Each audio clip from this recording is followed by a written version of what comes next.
Well, thank you for joining us today. Another episode of the podcast series that we've been doing with the Nova Community College, especially with the cinema program. Today, we're going to be talking about networking in the film industry.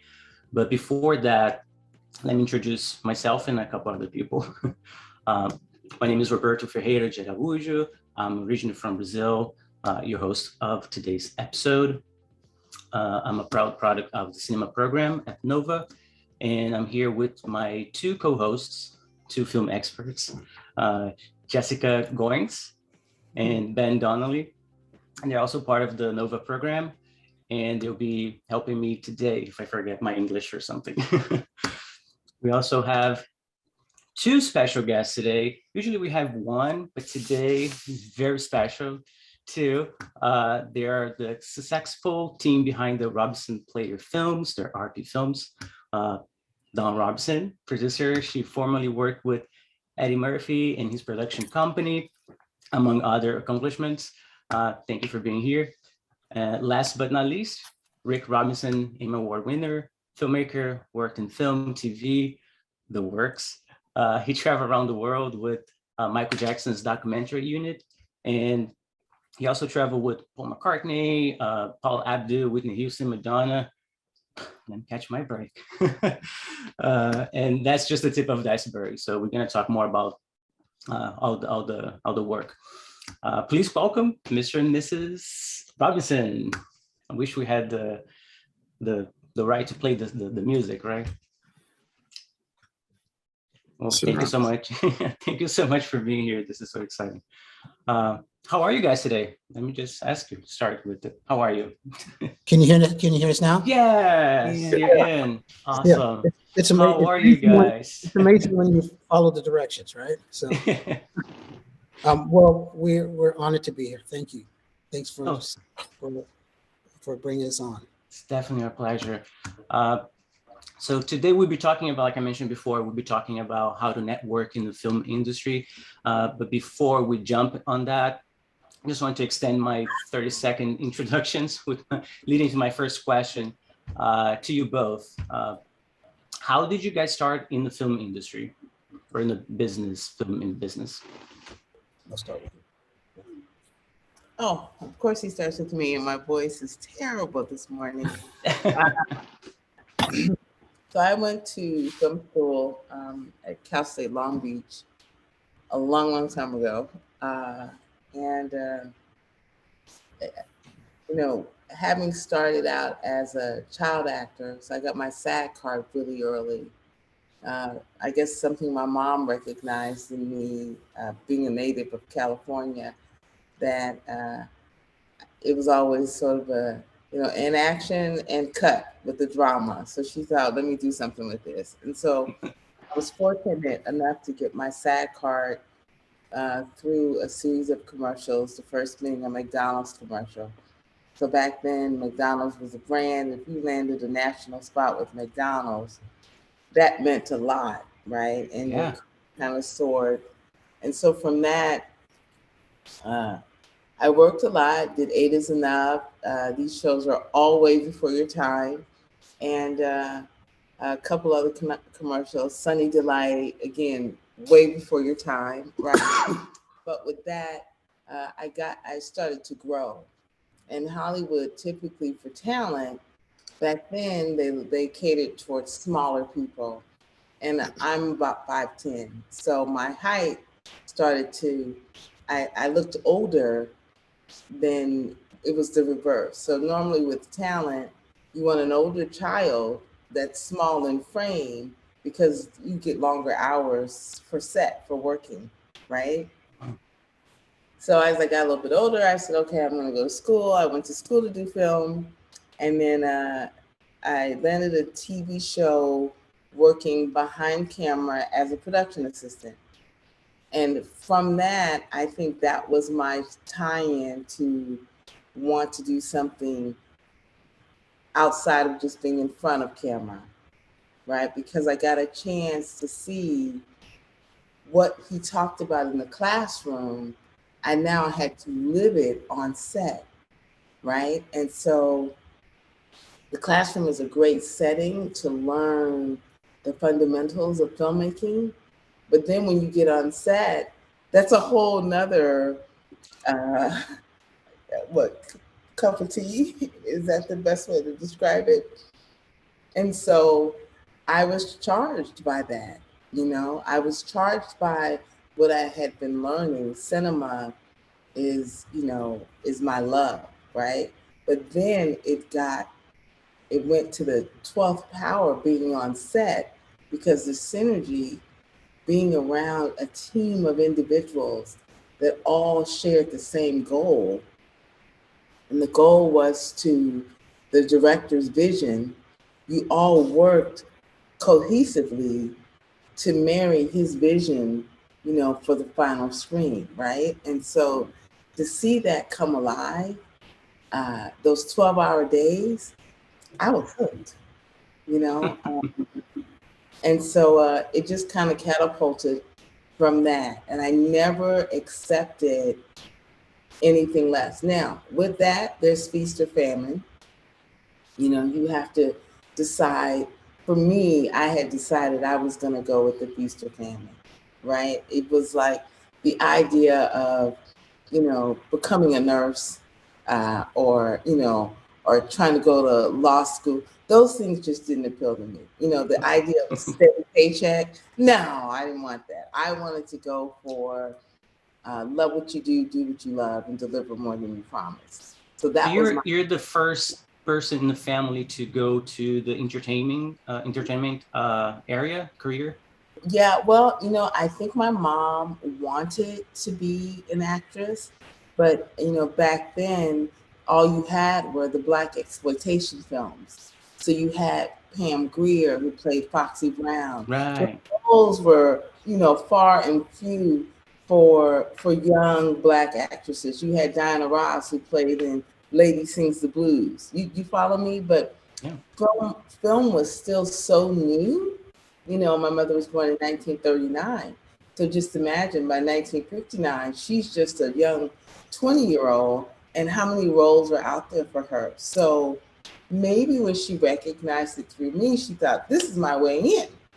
So to answer your question, yes, I'm the first, but I like to give her credit where credit is due, because she was the one that recognized that I had the personality to go into film, right? So maybe she nudged me. I always think that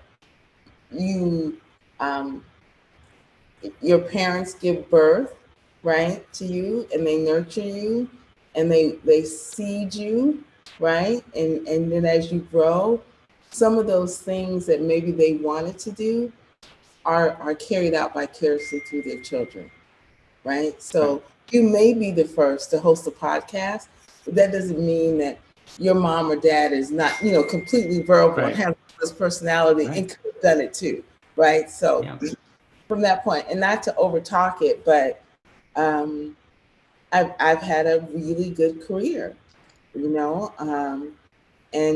not too many people can say that. And so fast forwarding, I was with Eddie, and that was a big gig to land that gig with him, because at that time, he was the biggest star on the planet.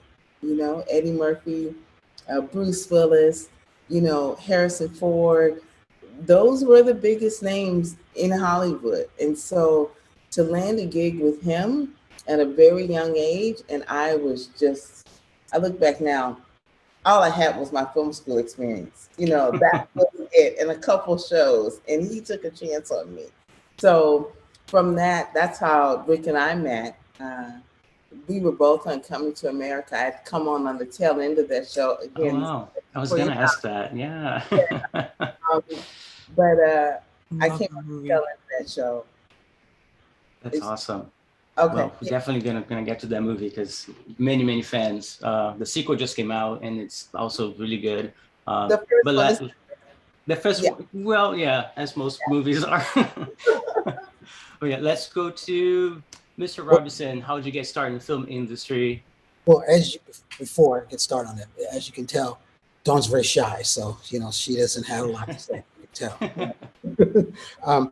but no, I started different. I was in the United States Marine Corps, so I started as a combat cameraman. Um, I served in Beirut, Lebanon, and in Grenada. Those were the combat actions that I partook in. Partook. And after I got out of the military, I spent 12 years on active duty. Thanks for your service. Thank you.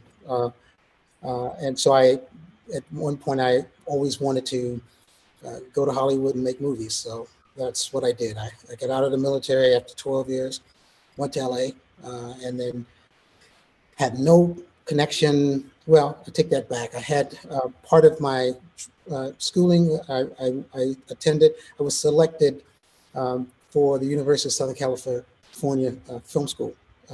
It was paid by the Department of the Navy. So it was afforded me the opportunity to get a first-class education in film and television. Part of my training, it was an interesting setup because the Navy automatically approved tuition, and they paid a tuition and a half for each person. And so they just let us do what we wanted to do in terms of, so they provided the equipment and stuff like that. So part of the classes were strictly an accelerated class for the military students with the 12 of us. And so we got to have some concentrated stuff that the other students didn't get, but then there was a lot of the other classes that we shared with. One of the classes was really interesting because we just got to hang out on the back lot of Warner Brothers and Paramount Pictures, and I mean, who's going to complain about that? So yeah. So that, and then I came back. And that's in LA, right? That's the heart of filmmaking. Yeah. So in the middle of, there were a couple of big shows back then when I won't embarrass myself because that was 100 years ago. Please do. Blade Runner was on the set back then. Wow. Never heard of Blade Runner. Yeah. No, never heard. Never heard of it. No, it was one of my favorite. We studied this movie in class. See? Yeah. I embarrassed myself. Little House on the Prairie. Oh, okay. Yeah. Dukes of Hazzard. That was a show on the lot.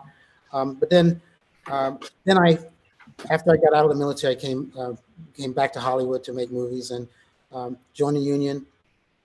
And so I was able to do some films that you probably would have heard, was like Back to the Future, and I did Star Trek. Wow. So I was able to do television. Star Trek. Well, I must disclose we have a huge Star Trek fan. That's Ben.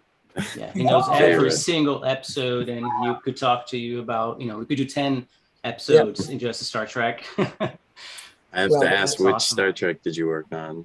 I worked on the, I have to say, when you say original, that sounds that kind of like Nice. the original Star Trek. Classic. But it was amazing because you have to pinch yourself every now and then.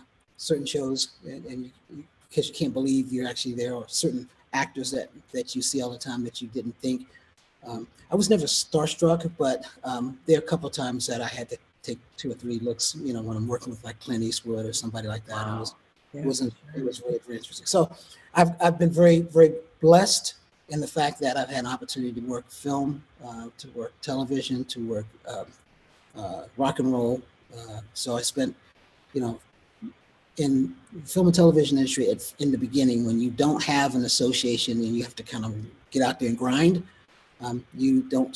one word you learn not to use, and that's no. So, so any call you get, you say yes to, and then hopefully it turns into a situation where you have 2 or 3 at the same time, and you have to make a decision. So, very few times that happened. However, I was very fortunate that, I worked more than I didn't, if that makes sense. Yeah, absolutely.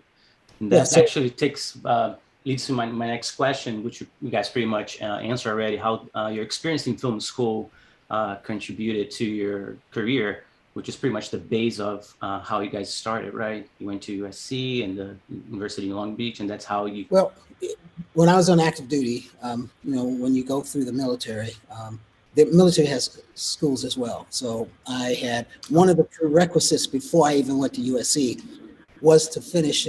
I attended the U.S. Naval Schools of Photography in Pensacola, Florida. So there I learned editing and shooting and lighting and all that's the basics. And so I did that for a few years, and then they actually handpicked people that were able to go to USC. So that's what I was very fortunate that I got selected for that. And so that heightened my career and my experience. So going to school at University of Southern California, I'm going to say it's a premier film school, and some little names have come out of there that maybe you may have heard of. Legendary school. Yes. But I think the thing is, it was something that I really, really had an opportunity to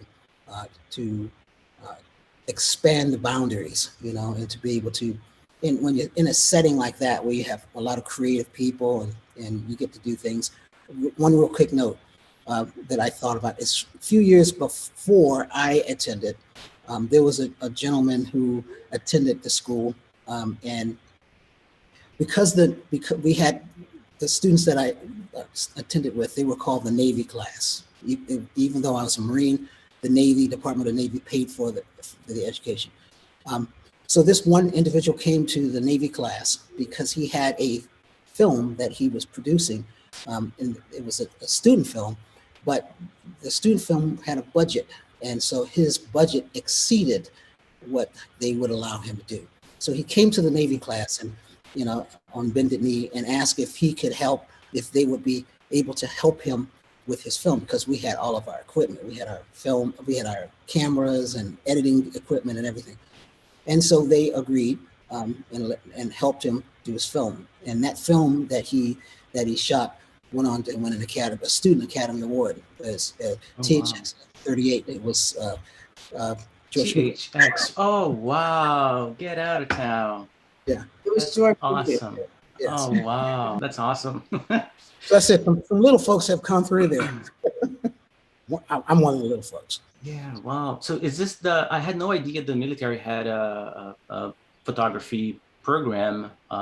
So do you know they still have that? Well, they have now. It's no longer USC. So now Syracuse. They send Marines and Navy and Army students to Syracuse University, and they have a film program there. So they actually, it's funny we say film. They teach very few film schools today teach film. They teach right. They teach film principles, but filmmaking, yeah. But it's digital. Yeah, but yeah, the process still continues. Yeah, actually, I'm from Brazil, and I went to university there, also for cinema, and that was a lifetime ago, 12 years ago, and everything was in film. So they would teach you how to use the 35 millimeter camera, the Arriflex, and gels. Everything was on paper. All the forms we have to fill it up. We have the clipboards, and it was a lot of copies and Xerox machines, folders. And now in comparison with the NOVA program, it's a whole new world. It's everything. There's some similar things that I can catch while I'm learning. Where everything's digital. All the forms are online, which is kind of nice. You can just like fill on a PDF and just send it to the next person. And digital is like SD cards now. I don't think we work with tapes here, but it's a whole new world, and it seems like the industry is always changing, evolving, right? Well, the thing is, I was just last week. I was in Los Angeles, and I stopped in at Panavision. Panavision is the forefront, of big movies and television. Right. Been so I stopped there, and I had a conversation with a couple of the old timers that were still there, and we talked about the fact that what you experience in Brazil is it's actually a feather in your cap, because now I asked the question about, now that you have all of these video and HD cameras and stuff on the shelf, what happens with the old 35 millimeter cameras? He said, well, there's a resurgence now of people using and wanting to shoot on film, because it's a nostalgia that they feel that they've missed out on something. So now that experience that you have as a true filmmaker, shooting 35 millimeter or 65 or 16, gives you an advantage now, and because you're familiar with it. So just a thought. That's something that where you have no idea how valuable that little nugget is. But yes, it's something that still it's an important. And so we now represent what was a dying breed, because they were just collecting mothballs on the shelf, the 35 millimeter cameras. And now, there's a resurgence, and now they're taking them out the plastic. Yeah.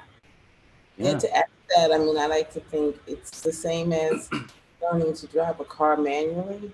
We made sure our kids learned to drive a manual car, and they didn't understand it when it was happening. And our 19-year-old is at SMU in Dallas, and he was just recently in a conversation, and he said, Mom, only me and a couple other kids know how to drive a manual car, and he was a feather in his cap. So to Rick's point, I think the more you know, the more you can be in the know about something you love, right? Why would you want to shortchange yourself and only know one aspect of it?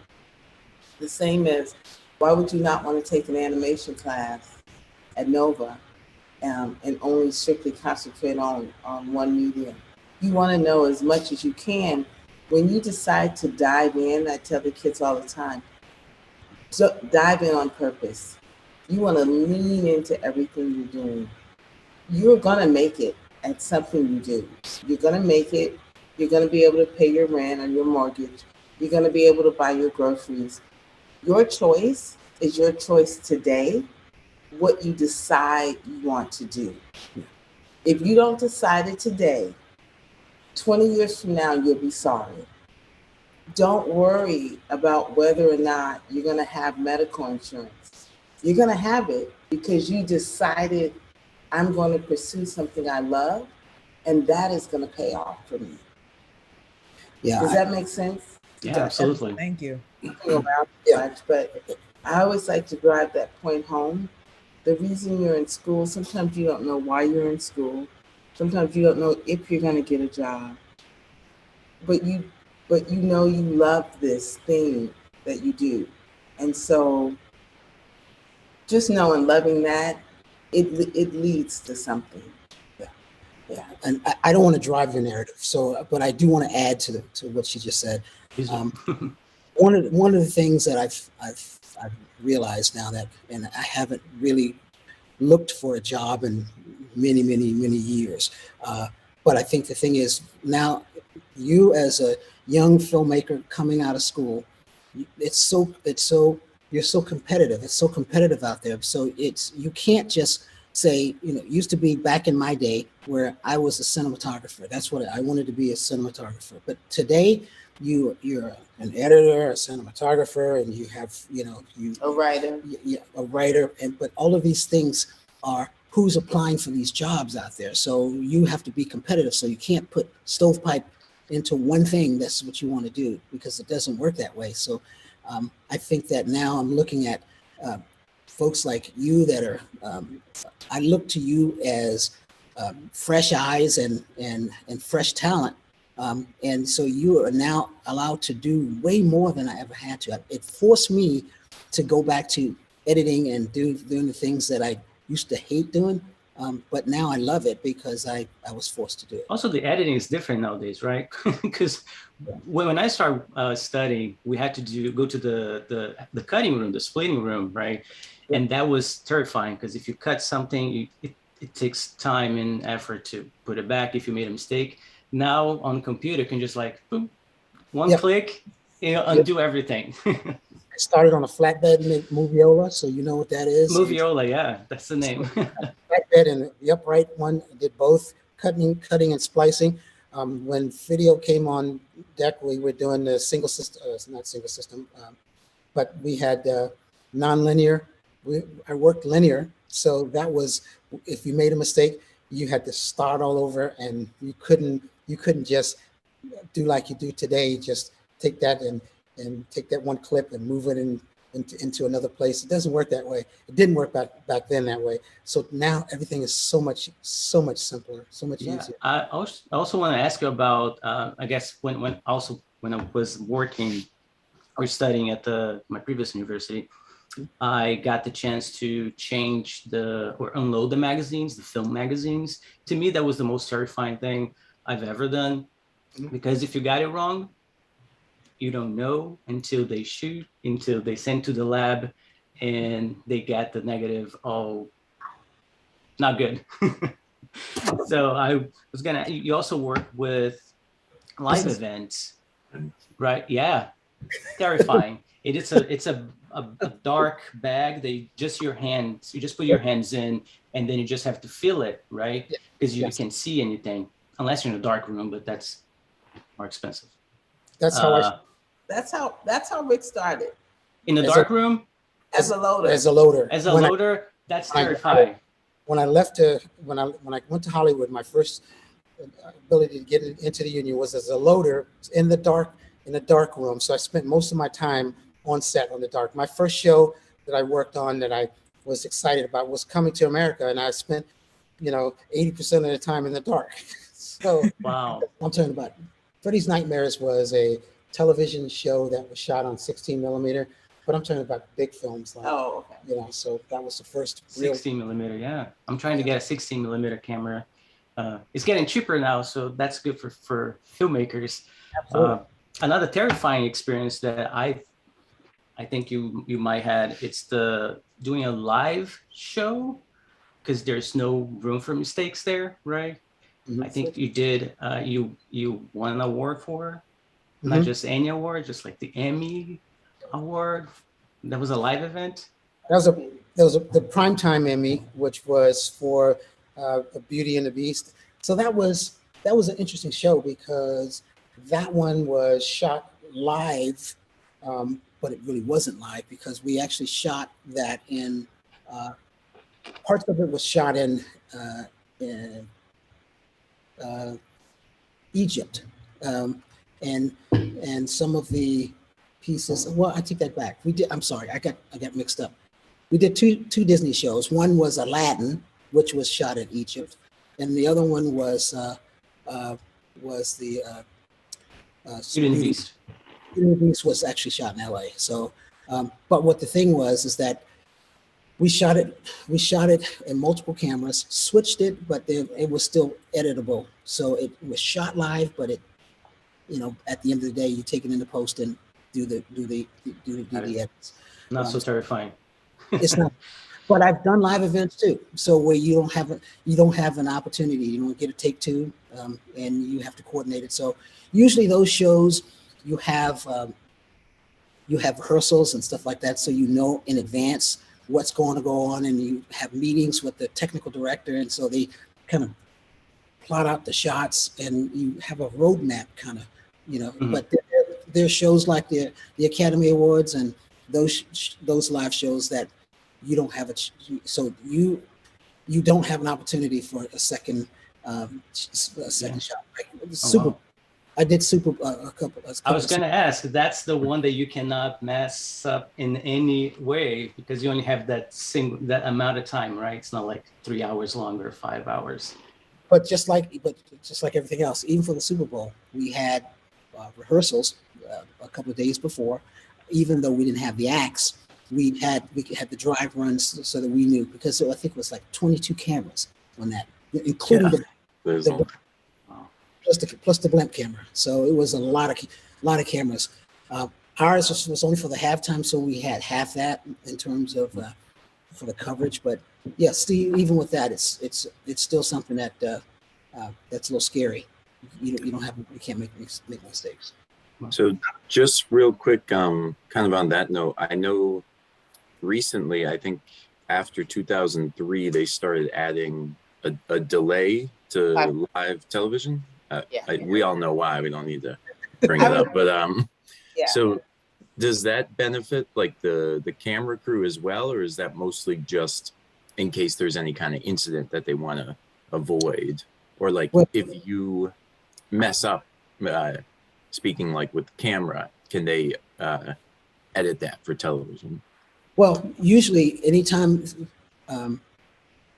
cameramen, I don't care whether you shoot news, whether you shoot any type of event that's live, you always act, you shoot it as though you're on air. So I wouldn't even know. I have headphones, but I wouldn't even know. I would hear the audio of something went wrong, but I would never physically see that. So I would just continue frame it and shoot it the way I would and act as though there was nothing that had happened. But the audience would see that something occurred, and they would see that. If that answers that question. Yeah, I think so. So it's more like the pressure is still there, kind of, but it I guess would kind of help just to keep you in the right headspace and knowing that it's, you still just have the one shot. Yeah. So I just want to take a little bit to the film networking team. And I did a little research, or a lot of research, and one of the main things that I got from most of the material that I was reading is that the best way to get work in the film industry is by networking. And that way you get referrals and recommendations from people that they already work in the business. And even though some of these people might not be working in the business, they might know someone that worked in the business. So when I ask you, Don, how if networking had play a big part in you getting a job. Yeah.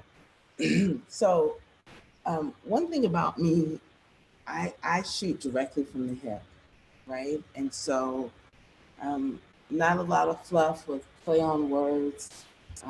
And I'll just shoot it real straight to you guys. Everything you do in life is networking. Everything, right? The classes you take, the teachers come by way of recommendation from one friend to the next. I took editing with blah, blah, blah. Oh, well, I was going to take animation with blah, blah, blah. And you decide to share that information. When you want to dive in, if you decide you want to dive in, it's going to come natural, the process of networking. I don't want you guys to think of it as a separate thing. It encompasses you. You become it. When you go and you get one gig, you got that gig because you are confident in your ability in what you do. You exuded that confidence when you talk about your craft. And the person that you were talking to felt something. There was a connection there. And if they couldn't use you on their project, they certainly are going to refer you to the next project. But it's not a black and white thing. If you are phony and you are not sincere about your craft, you can network all you want. You can go to all these different meetings. You will not get gigged first because you don't exude it. If you're an artist and you want to play piano, you don't go out looking to see what gig I'm going to get. You play piano because you love it. And because you love piano and you play so well, the gigs come to you. That's really the best way I can explain networking. I don't want people to come away from this thinking it's a black and white issue. It's an A, B, C. If I do A, then B follows. We all know Monday comes after Sunday. That never changes. Networking does, because it is really based on how you lean into your craft, how you exude the passion when you talk about it. You all know somebody that is, you said it yourself about Ben. you said Ben knows all about Star Wars, right? And Star Trek. Oh, see? Thanks, Ben. The fans were just, yeah. Gotta clarify that one. But he said it with an excitement. I'm getting old, so I don't remember names as well, but I never forget a face. But you get my point, right? And so anything that comes up, any gig available, Ben is the go-to guy. Even amongst all your classmates, no one would take that gig from you because they know deep down in their heart of hearts that that's you, right? So that gig is just going to come your way. If it comes their way, it's going to get passed to you, right? Not that you networked on purpose, not that you said to all of your classmates, hey, let me send you an email. If you hear about a gig relating to this, please let me know. That's phony. It's what you exude. It's that genius in you that sparks networking. So does that make sense? Yeah, absolutely. If I can add to that and keep everything that Dawn just said and put that in your stovepipe, but I took a different. I add something different in that.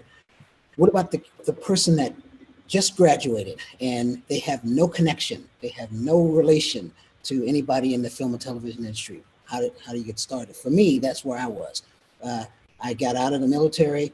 I was a combat cameraman with multiple years of experience, and so I shot film, but I didn't have any connections. I had schooling, USC under my belt, but I had no connection. I did have one person who worked at Warner Brothers, who was a big marketing muck at Warner Brothers that I had to report to when I was doing the classes there. And so I went back to him, and he said he was going to help me get into a program that was sponsored by the union. But here's what I had to do. I had to beat the pavement. I had to go out and find, I had to think about how do I get into the industry? What nugget do I have to have? So I used, I go back to Panavision again. The first place I went to, because I thought about, I have to find something where all people that shoot film have to congregate somewhere. And so that's where they would congregate, because that's where they were prepping with all the camera gears and all of the assistant cameramen were there, and that's where they would get the gear, test the gear, prep the gear, and all of that. So I went there, and so I got an opportunity to meet, and I offered to help someone prep, lenses and camera packages and stuff for free. And at the end of this day, and I met this one person that said, "Hey, so what's your future look like?" And I said, "Well, I'm just getting out. I just got out of the military. I'm in the training program. I'm trying to get a job." And he says, "Well, give me your contact information. I'll call you if there's something that becomes available." And a week later, he called me and said, "Hey, what's your availability for this show?" They called it Zamunda, but it was really Coming to America. And I said, "Hold on for a second. Let me check. I think I'm available." And so that's where it started. But to his point, though, and he leaves this part out, it was his sincerity that got him into, the guy's name was Dick Barlow at Warner Brothers, right? Mm-hmm. It wasn't his phoniness. It was his sincerity of his craft, and it was that casual approach, but it was consistent, right? That led to, okay, then that same demeanor while at Panavision, willing to help, right? Feast or famine now, right? Because you're there giving time and you're not getting anything out of it. You don't know if something's going to come out of that. That's just a decision that he had made, right? And so with that, Never said to the guy, hey, I'm looking for work. The guy said to him, hey, what's in your future? And then the call came. So it just comes back to, you can't be phony about the craft, right? All the work is going to exist if you are sincerely bleeding your genius and your passion, your love for filmmaking. And you just have to be prepared to go all in. If you want it to be a hobby, that's fine. It can be a hobby. But if you want to make a living and feeling like you never work a day in your life because you actually do something you love, guys, that is ego clout. Egos soar alone, and very few people are doing what they absolutely love to do. That's a decision you have to make.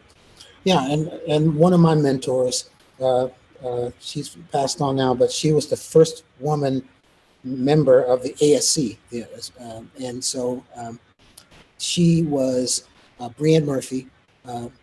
I met her at a screening once, and she said, listen, have you ever thought about teaching? And I said, teaching? No, I have never thought about teaching. And she said, I want you to come up to my school, and I want to have a meeting with you. I went up to her school, and I walked into her office, and she had an Emmy on her desk, and she had an Academy Award on her desk. I went, wow. So I said, you want me to teach? I said, I'm totally intimidated by that. So she said, no, I do. And so she said, listen, I'm going to tell you two things. I see in you the ability, it exudes your love for filmmaking. And she said, and you have, one of the things I choose you is because you represent a dynamic of an individual who can't say you have an excuse that you couldn't be successful, you couldn't do this, right. You couldn't do that. You had every opportunity to fail, but you don't have the opportunity. She says, I'm a woman in film and television, the first woman, and there's nothing that I have not heard that was derogatory or having to deal with being a part of the big boys club or being, a network of people that were totally against her. But she wouldn't go away. She says, no matter what happens in your career, don't go away, because they want you to go away. And so keep moving forward and do it. And so I said, I thanked her for that nugget, which was important. And I said, can I touch one of your Emmys or your Academy Awards? She said, no. Touch both of them. So I touched both of them. And then a year later, I was actually won an Emmy. So it's wow. So what a dream. Yeah. But you know what? So I just want to add to that story. They say when you touch an Emmy or an Oscar, or somebody, you'll wind up getting one. I wish they said the same thing about lottery, because I have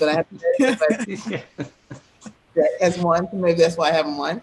But to Rick's point, Madge Sinclair, who's passed on too, I forget which show I was working on, but she had gotten nominated for Primetime Emmy. She had won the nomination, and she had brought her Emmy to set.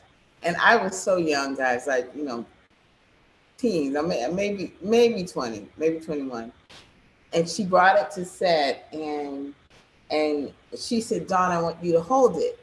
And so I took it, and I held it, and I took my picture. That's the real one? That's the real deal, folks. Yeah. I'm cringing. I can't touch it, but I feel like I am. I'm cringing. Beautiful. I'm cringing because she's got her fingers all over it, so I got overprotected. Okay.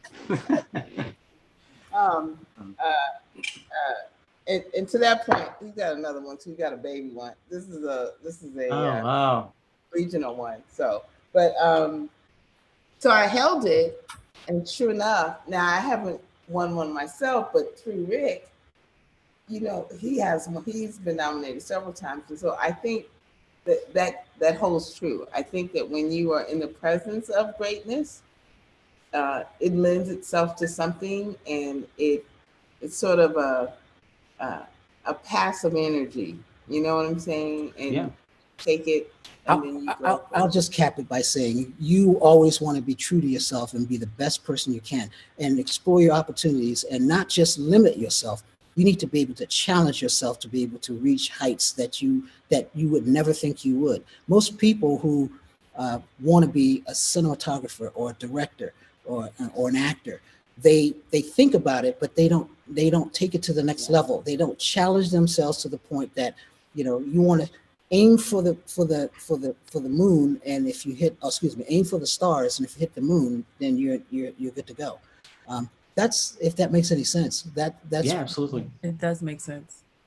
Yeah, just talking about this energy that, you know, when you with the great people, you can catch on. We recently were in the set, Ben and I and a few other folks from the cinema program, and we had to shoot this short in 2 days, and we had all the locations. Everything was great. On the day of, it was sunny and great, and within 3 hours, we had sun, rain, and snow.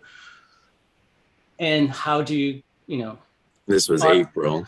That was, it was like 3 weeks ago. And we only had the actor for that weekend, so we couldn't do it again, reschedule. So we just had to break through it. And the whole crew was just like, yeah, let's do it. If it rains, we just find shelter and hide really quick. And then 10 minutes was gone. We're back just shooting again and rolling, and we got it done. And now it's editing. So I definitely, I can relate to that energy of what you're talking about energy and being with great people and catching that, because you feel recharged, you know, even though everything's happening around you, but you feel like, yeah, that's my crew. They got my back. And then you just feel like I need to get their back too. So many times, it was awesome.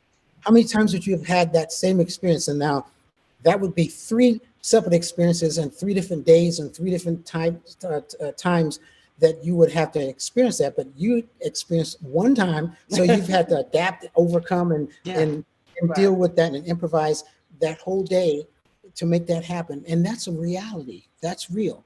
And that was just within the first 3 hours of shooting. Yeah. And and one to that point, one thing I wanted to mention to kind of what Don and Rick were saying about how if you put yourself out there, you know, the networking just finds you.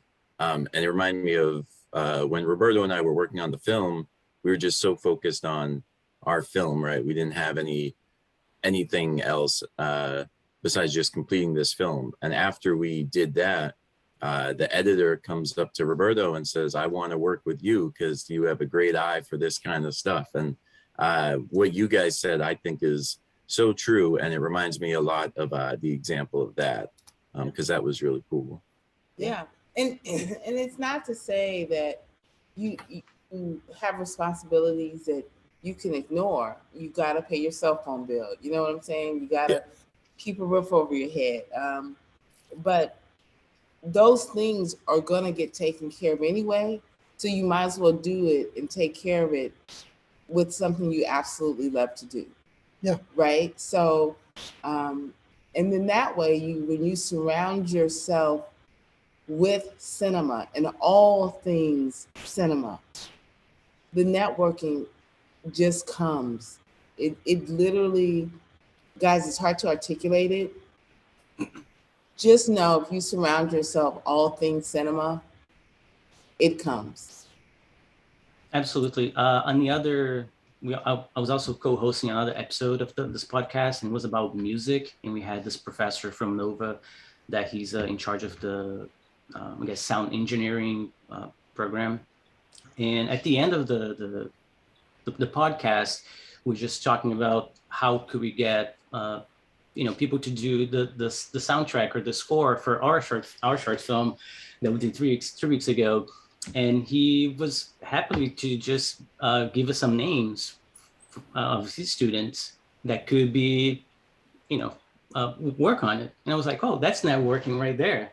Well, this is exactly what you're talking about. It's like, in the film school, professors, students, you can just reach out to everybody and be like, what do you like to do? What's your goal? What do you want to work next? And maybe at some point you'll be working together. Yeah. Here's one thing that I think this is a challenge I'll send to you.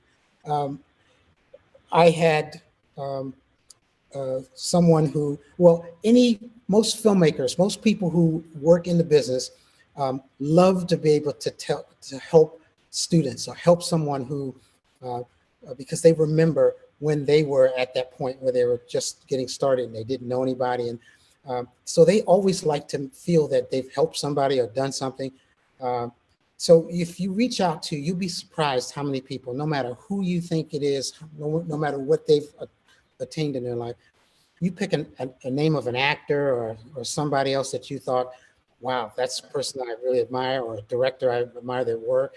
And you draft a letter and you send a letter to that person, whether it's through their agent or whoever, but you send a letter and say, hey, I'm a student, I'm doing this, and this is what I aspire. I love your work. I've seen blah, blah, blah, blah. They love that. They love hearing that. And they love, they get a charge, and you'll be surprised who will reach back to you and talk to you and where that will go. And I'm going to add something a little bit further to this. If you're all things cinema, right? I don't care if you have to work at Aldi or Food Line or wherever, but while you're working at that job, you better be taking a film class. You better be producing a film. You better be doing something in addition to. I don't ever want to hear that you're working a job and you're no longer doing all in, right? Because social media for you guys, your generation, you can literally, so Fresh Prince of Bel-Air, the new TV show, the kid that's on there, he got a deal with Peacock for 2 seasons, unheard of, right?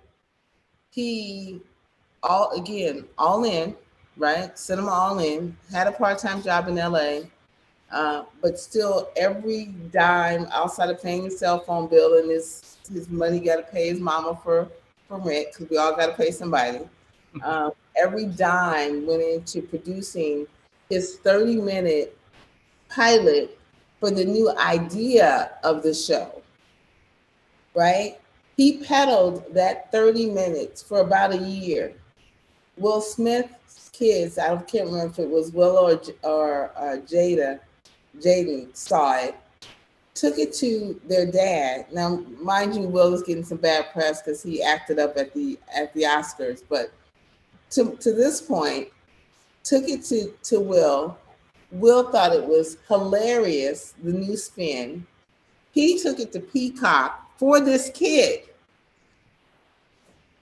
It changed his life. Peacock did a 2-season deal. No one gets 2 seasons, right? You get, and TV used to be where you could get 26 episodes, because your guys' generation, y'all want to binge watch. No one wants to wait to watch a show. So deals have changed. But he got a 2-season deal, which is unheard of. That is life-changing. All because he was all in. So in my point in this podcast, if you don't take anything away from me, take this away. I don't care if you work another job, because you have to do something in the interim of, but you are not allowed to work another job and not be about your film, not be about something film related. If you're spending time to go someplace else, you better be giving double the amount of time to your genius, to your craft. Does that make sense? Yeah, absolutely. That's the challenge, right, for everybody here and listening. If you're a filmmaker, you got to put the work on. And in the story, it's non-negotiable, right? Because you don't have any children, right? And if you do, God bless you. But if you don't, you have no excuses. Sleep is overrated. You get yourself 5 or 6 hours and you should be grinding. Right. Period. that's what this podcast needs to be. That's the message for networking, is you got to be all in. Yeah, and it doesn't matter. The limitations of being, gender specific or racial specific, none of that matters. None of that matters. It just matters if you have it in your heart and in your head and in your heart, you're going to make it. You're going to be able to overcome all of those other things, because there's a I don't want to get too into it, but there's a theory about there's always going to be a gatekeeper standing saying, nope, can't come in this door. But then there's a back door, right? So you just have to understand that there's two entrances to being able to get into the success world. And in one of them is if you have enough tenacity, right, and you can decide that I'm not going to let that person at the front door tell me I can't go in there, and I'm going to use an alternate route. It'll happen. You can make it happen. Just like you were born on purpose, choose to live on purpose. Great advice. That's the real talk. This is the purpose. I just want to also mention that some people, they might not be going to film school, and they might be thinking, well, you might be networking with your classmates and the professors, but I don't go to film school. So how can I network without those connections? And I came across a website. It's a film.virginia.org. And that's a list of, you came out okay? Okay, it took a minute. They have a list of film festivals happening in Virginia. And I guess that's a great place to meet other people, other filmmakers, and people that want to maybe collaborate in the future. Like the George Mason Film Festival that is happening this year, May 4th, be with you, May 4th to the 7th. The Virginia Film Festival, that's in UVA, November, and the Alexandria Film Festival that I hope I will participate. And also November 10th to the 13th, and the GI Film Festival, which I think our friend Mr. Robinson is familiar with, the Yes. GI Film Festival. So yeah, so those are great places to network, and also speaking on what Mr. Robinson was talking about, taking that call. Most of these places, they take volunteers. So if you call them and be like, hey, I want to volunteer, I want to work and put a few hours on a week, that's a great opportunity to meet other people, and especially filmmakers and organizers. And that could be a great way to start your networking. Right. Absolutely. Absolutely. Yeah. There's no right or wrong way to dive in. Yeah. So absolutely. You hear about everybody's experience, and people tell you, like, even with what we're talking about, our experiences, but everybody's experience is different, and you have to take it at face value and not listen to a lot of the white noise, and just got to, follow your own path. And sometimes it may divert, and you may have to take a rest and stop for a minute, but you get back on the path and you keep grinding. I don't know how I wound up with Eddie Murphy. I don't know how that happened. I don't know who I talked to, how that call got generated, but I remember when it came, because I was at school and someone said, get up here, Eddie's looking for some people. And I thought, what? I had no idea what I was walking into. So it shows itself. Opportunity is being ready when it presents itself. That's what opportunity is, right? And when you lean in and it exudes you, it is the essence of who you are. And you're at a film festival and you're talking to somebody and you don't even know who you're talking to. That could be the next person willing to finance your film, because they always wanted to do it, but they got stuck with their government job and life happened. But anyway, they're sitting on millions. They love what you're about and they want to produce your film. You couldn't rewrite that. You follow me? So, I get so excited when I talk about it because it's so real. It's just real. And it's a small group of people that get to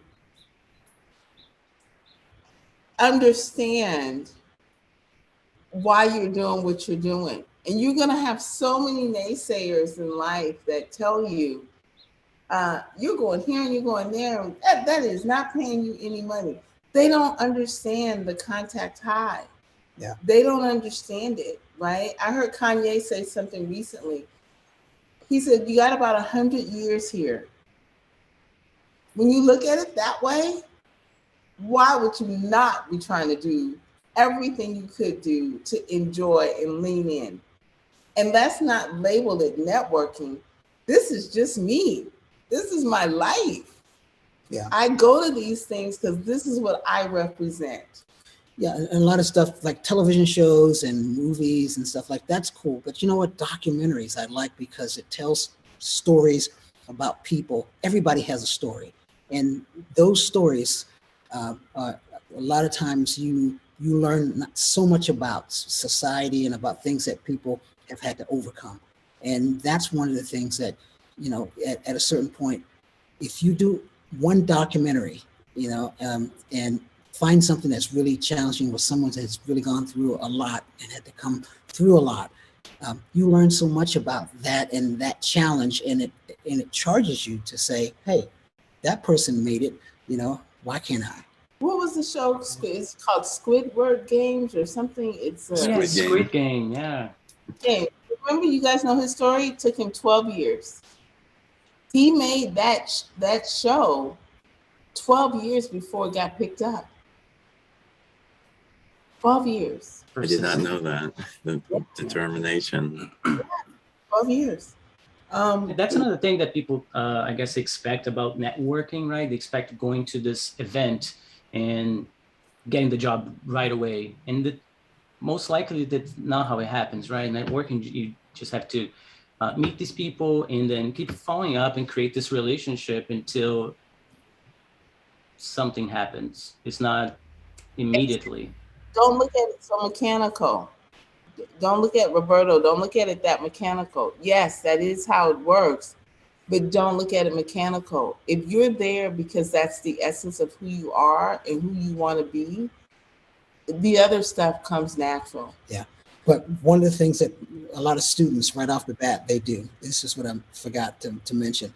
The first thing they do is they buy a subscription, or they buy cards that say, I'm a director, right? And from that point, they decide that's what they're going to do, and they're going to go out and apply for directing gigs. Well, no, it's not. It's not just that. It's not that simple. Directors at the top of the podium, and it's not always that opportunity that you'll be able to just jump into a directing position. So you look at growing into that, or looking at if you think that you have if you look at what we talked about earlier, and not just stovepiping one thing that you can do, and learning a little bit more about the craft. If you had a card that said directing, or one that said assistant director, or one that said screenwriter, you have more than one card, but you don't want to just sell yourself in one stovepipe and think that you're going to get work or get hired because you're talking about at the top of the heap. A director is someone that's going to be overseeing a whole group of people to make sure that that vision is taken from this little screen or the big screen, but you have so many people involved in that process. I think what Rick is saying, you don't want to limit your opportunities to be a part of filmmaking, to be a part of storytelling, right? And so, yes, it's okay to say I'm that director, but you want to be genius in your craft, and you can't be genius in your craft if you haven't leaned in all aspects. That's what he's saying. Don't turn down something to work, an opportunity to be a PA on a big show because you're saying, nope, I'm a director. Well, then it's like, well, you're not really about the art, the craft. You right? There's a song that I just heard this morning I want to share with you guys, and it's called Cinema, Cinema, and it's by Benny last name Benassi. Cinema.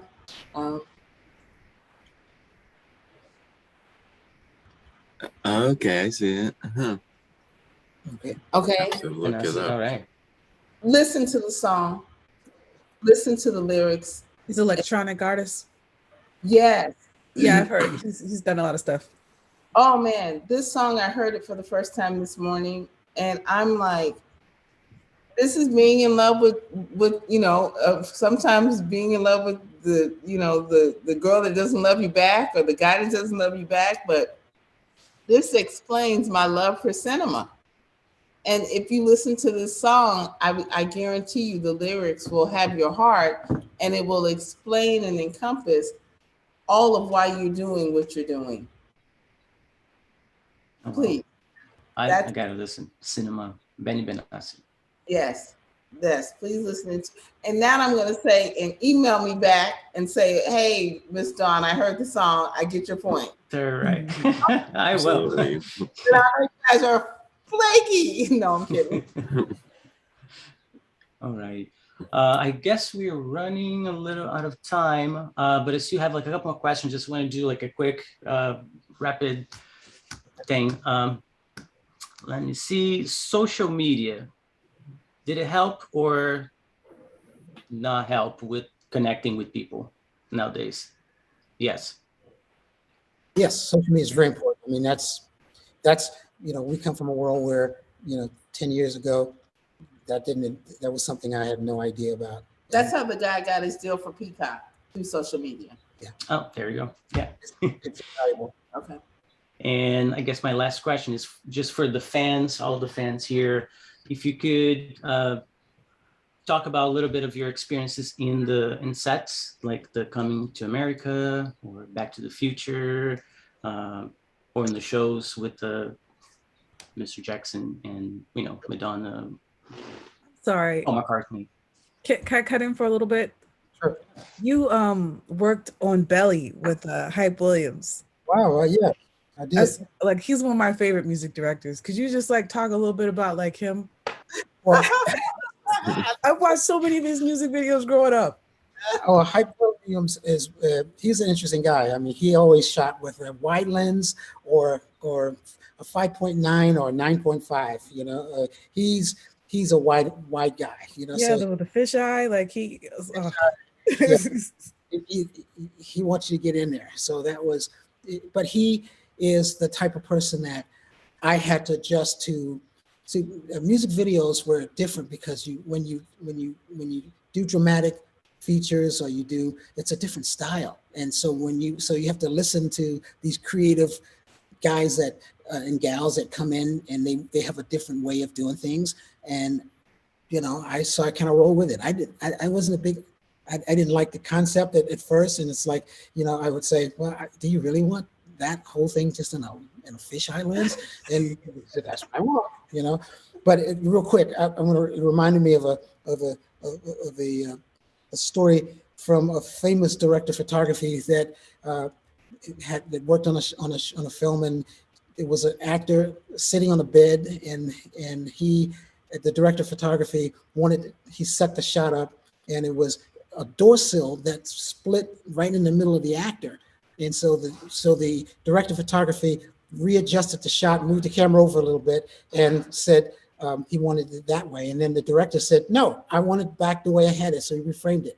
So the next day, when everybody looked at dailies, looked at the film, at that point, because the director of photography is like, that's the stupidest shot I've ever seen, right? And then every time when they got to that scene, everybody in the whole audience looked around to try to look around the post, that door sill to see who that was. And that was the point. Same thing with working with Hype Williams. He had a different perspective of how he wanted it, and that's what he got. And so to that point, there's a new director. His name is Spike Jones. Is it Jones? I don't know. Oh, Spike. I can't remember his last name. So he did Juice WRLD and Future have a music video called World on Drugs. And the only reason I know this because I booked Noah on it, our son. So he was one of the features in the music video. But So the whole family, it's in the business. Well, we're not plumbers, so yeah, they just get it honest. But did we answer your question though, Jessica? Yes, absolutely. I'm sorry, I've been really quiet. I've just been enjoying y'all talking. Oh, it's been a great conversation. Yeah, we need like 5 more of these. I know, right? Over. Jessica, to your point about Hype Williams, this new director, Spike. So Spike director, he does all of Future's work or all of Juice WRLD's. I get them mixed up. But we're shooting in LA, and Spike is just grabbing footage, right? Guerrilla filmmaking. And I'm thinking about my husband, Rick, and I'm like, oh, this is totally not him. He likes to plan everything out. Not true. And so Noah, our son, is like, Mom, this is the kind of director I like. Dad is so old school. Like Jordan.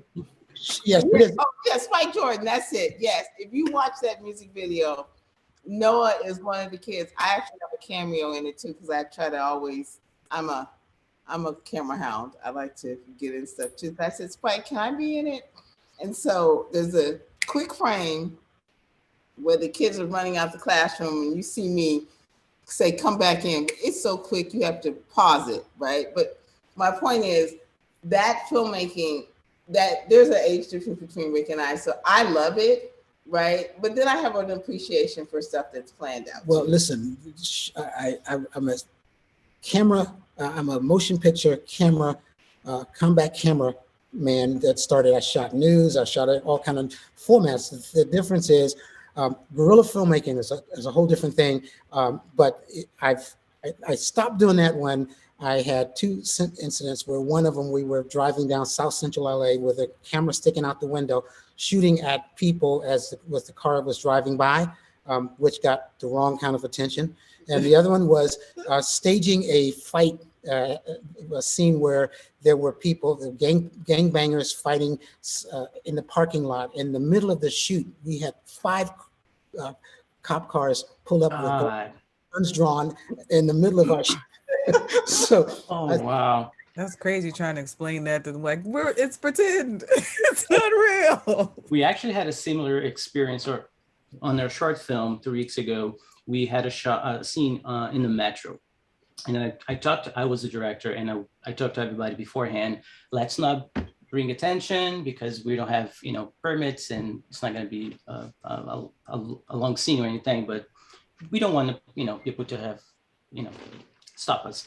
So we planned everything, and we made it like a storyboard kind of, and it's like, this is going to happen.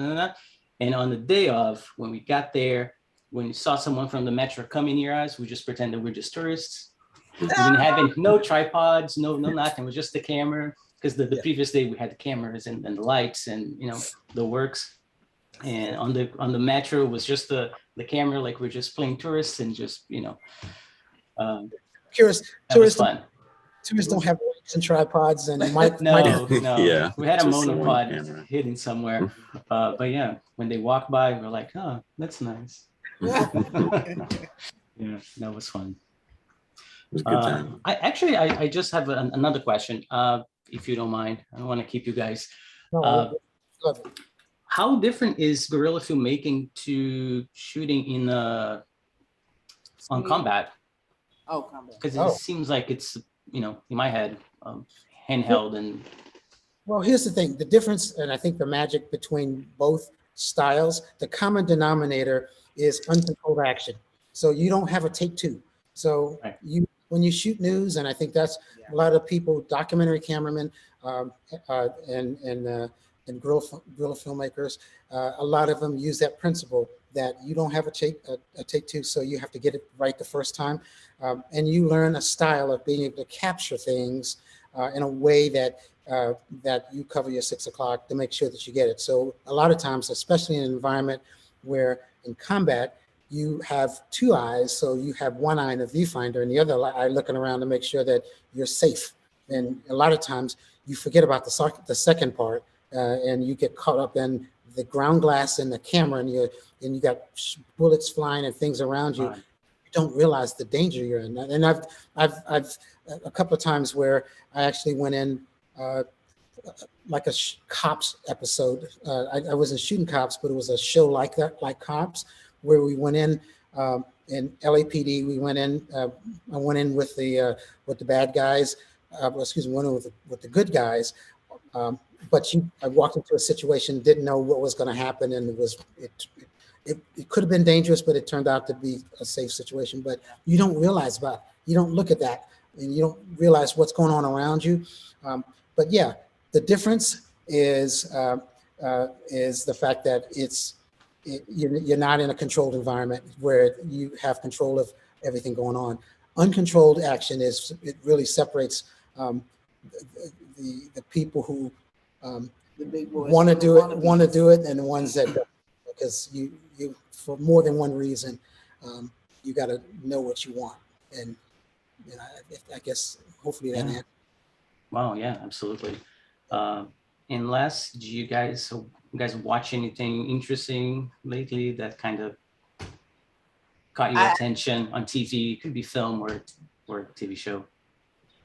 Well, I told you the song I just heard, so that was my most interesting moment today. Was that song? Because I heard it this morning. Yeah, I can't think of anything that I saw recently that sticks out.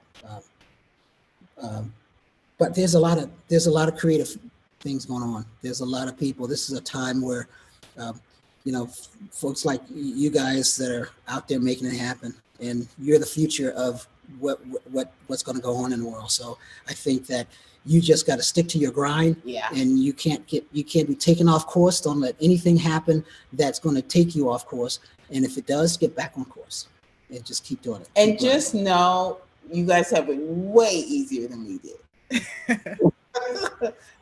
So yeah. So all you got to do is go to Best Buy. You get a camera. You get once you buy a camera and maybe some lenses, and then from that point you buy the software, and now you're a filmmaker. So but I'm talking about from the perspective. Make it so funny.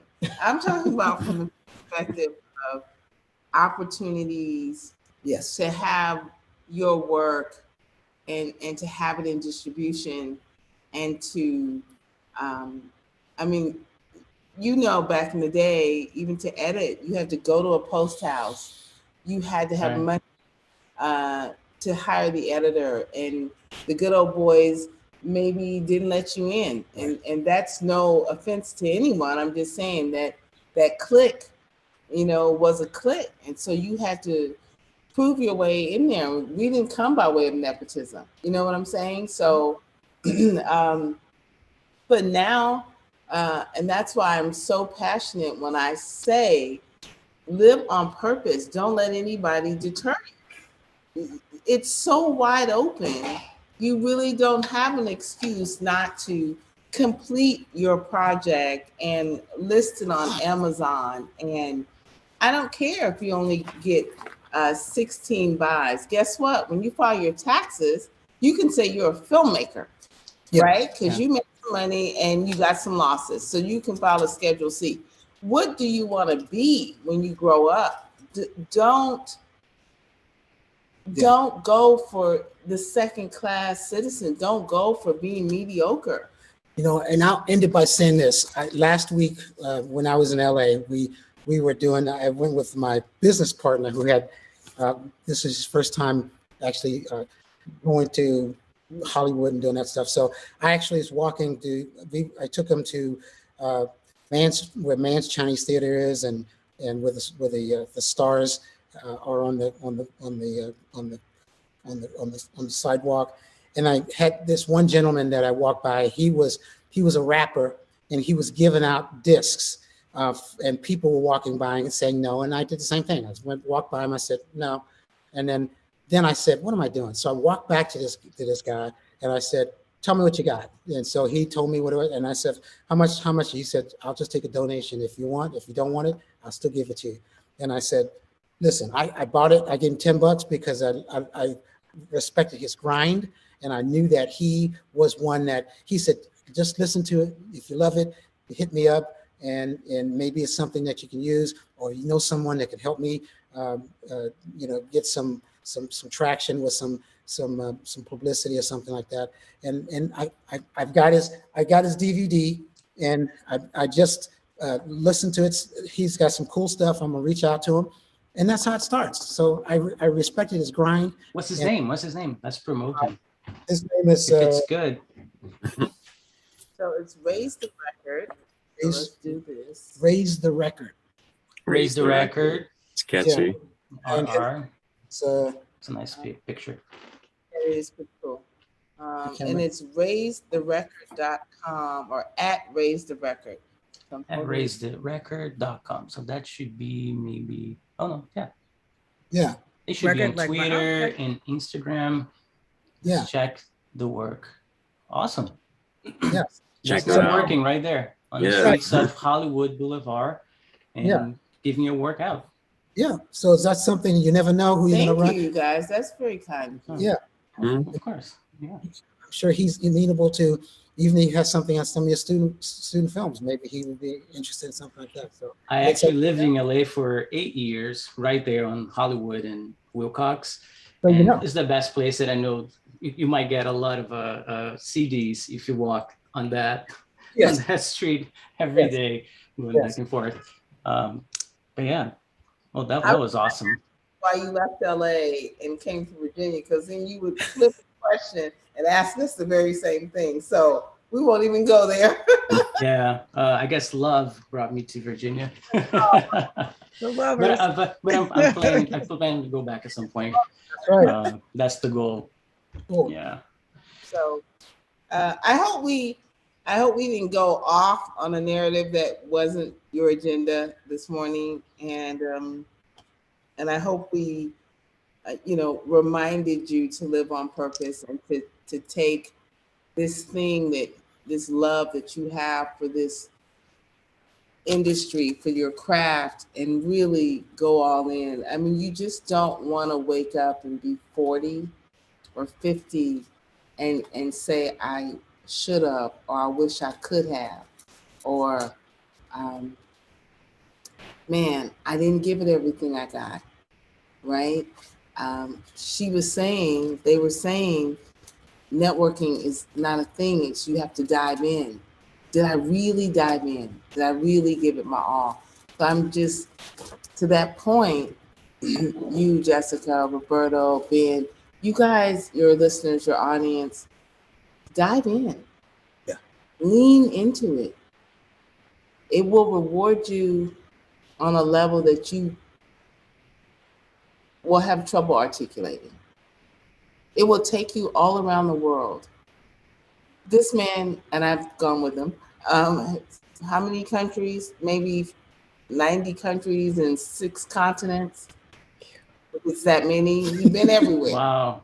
My point. Yeah, she added some. Well, and I'm just saying, and guess what? We got to turn left on the airplane too back in the day. You know what I'm saying? So it will reward you. It will have you eating the finest foods, and then a month later you'll be like, okay, we normally doing water. You know what I'm saying? So we'll consider it a cleaning fast. But the point is, you will be so charged. You'll be walking around and your friend circle is going to get smaller because it's only going to be amongst other creative geniuses. Yeah, I hate talking about people that's gone on, but there's a well-known artist, musician, who I did an interview with him, and he talked about something about the love of the craft.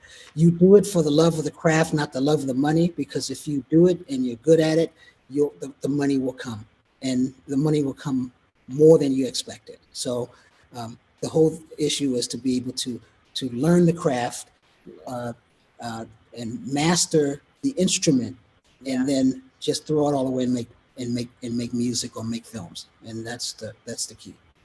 If that makes and remember sense. us when you get big. If you see us, remember us. Shout out. We'll be or whatever. Are you guys working on anything right now that you want to share with folks? We have a few things in the hopper. Some we can talk about, some Anything, we can't. yeah, anything, something that you can't talk about, because most of the work in the business, it's very secret until it's out there. It is.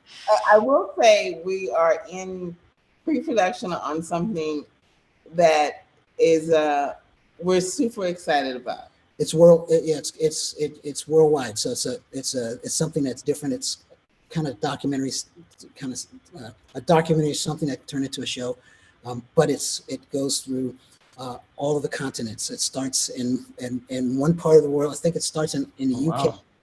It starts in the UK all the way through. I think it. And it's gonna be fun. Yeah. Sounds like Amazing Race. Yeah. You know, I messed up. This is a second. This is a second. I can never go to Amazing Race because I know how to drive a stick. So that sticks back to something that we talked about earlier. Yeah. So keep us in your prayers that we close it, because it's gonna be super fun. And you That's know exciting. what? I can't wait to see it. Yeah, at the beginning you were talking about the fact that you thought that you might have to have help with your English. Listen, I think your accent is cool, and one of the things that I'm going to get lessons from you, because Brazilian accents are cool, and you know. And Thank you. That's you know, a way I to got look at super it. excited when you said you were from Brazil, because I'm learning Portuguese because I want to go to Brazil. Oh, sweet. Yeah. I'm like, yo, I gotta get Let's his number talk. so we can practice. Let's talk. That's networking right there. Absolutely. Yeah, that's not working right there. one-on-one. All Okay. right, folks. Thank Can you. I talk to two people? Yeah.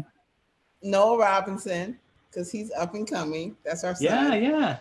And then and Lauryn Robinson, because she's got a thing too. Her blog is called, and she's fluent in Spanish and loves Brazil, but her filmmaking blog is Real Review by Lauryn. I think that's it. Real, REEL, Review by Lauryn, LAURYN. By Lauryn. I think that's it. I'm terrible if my shout out is not right. Well, if I can find it online, I will email it to you, and then you can send me the link, and we can add to the podcast later. Okay. Yeah, if it works. Yeah. Awesome. And Noah Robinson, couldn't name him Will. I was right. So it's Noah Robinson. Lost in Space. Right? Yeah, exactly. And then Reviewed by Lauryn, REEL, Reviewed by Lauryn. That's it. Yep. So that's my two shout outs. All righty. Sweet. Awesome. Well, thank you so much, guys. Really appreciate it. Had a lot of fun. Thanks. I think we learned a lot too. It came out better than I expected to be. So that's, to you guys. Thank you so much for watching and for listening. And I just want to end on one note. Every time I get in touch with Mr. and Mrs. Robinson, the end of the email says, "The room is ruled by love," and that really brightens my day. So I just want to end on that note. The room is ruled by love. So thank you guys. Appreciate it. Thank you so much. Thank you. That was a Very great inspiring. great Thank you advice. so much. Very inspiring.